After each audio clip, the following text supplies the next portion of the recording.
Ave, chers abonnés, Shalom, chers frères et sœurs. Suite à une de mes précédentes vidéos, je posais la question à une de mes abonnées qui me citait un verset, mais dans une version que je ne connaissais pas. Je lui demande, mais quelle est la traduction de la Bible que tu utilises? Elle me répond, je n'ai pas besoin de traduction, la Bible est écrite en français. Alors on va parler des langues qui sont originairement utilisées dans cette bibliothèque que nous appelons la Bible.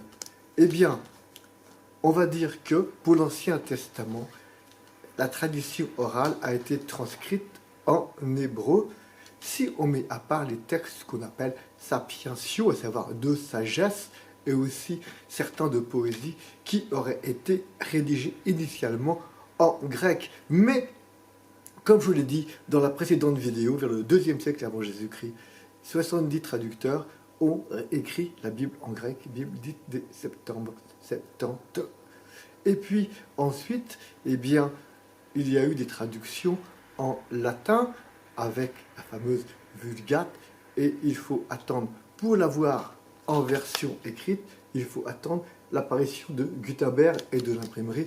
On va dire que la première Bible a été lisible en version qu'on appelle 42 lignes par page, par Gutenberg. En 1550, elle a été mise à disposition de l'Église.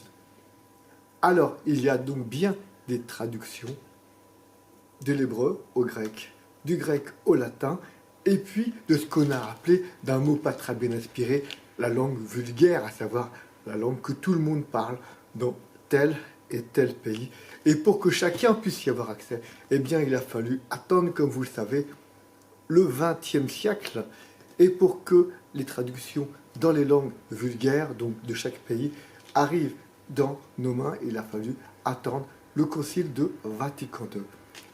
Au XXe siècle, pendant la première moitié, on va dire, il y avait deux traductions de la Bible, une du chanoine Crampon et l'autre d'un pasteur Louis II. Et Louis II avait une méfiance pour tout ce qui n'était pas écrit en hébreu originairement. Et donc, il a mis de côté tout ce qui avait été écrit en grec. D'où la différence entre 66 livres pour la Bible protestante et 74 pour la Bible catholique. Donc, il faut donc se souvenir que la Bible est une compilation qui raconte l'histoire du peuple de Dieu, mais paradoxalement, l'introduction a été écrite à la fin de la compilation par ce copiste qu'on a appelé, à tort ou à raison, Esdras. Eh bien, ce qui est très intéressant, c'est qu'il a fait une introduction en spécialiste, on va dire. Nous, quand nous écrivons une introduction à une rédaction, nous ne savons pas toujours où nous allons.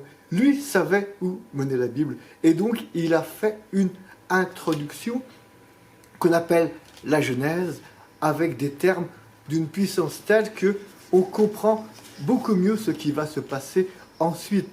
Revenons à l'hébreu. Et donc, la traduction que je trouve la meilleure, c'est celle de Chouraki. Chouraki traduit le début de la Genèse avec ces mots. En tête, Elohim créait les ciels et la terre. Donc, en tête, ça veut dire que c'est bien une personne qui avait un projet. En tête, ça veut dire que c'est le début de la réalisation, de la mise en œuvre de ce projet. Elohim ou Elohims, c'est un pluriel, donc est déjà, Dieu est trine déjà, il est déjà plusieurs, et puis créer, ce n'est pas une pichenette, ça a pris du temps. Il a dit les ciels et non les cieux, parce que un ciel et un ciel ne s'additionnent pas forcément pour faire les cieux. Et puis la terre, la nôtre évidemment. Donc revenons aux langues d'origine, et nous allons avoir une richesse d'interprétation, surtout de sens. Donc restons bien sur notre lutrin à relire le livre de la Genèse, qui est l'entête, le prologue de l'Ancien Testament.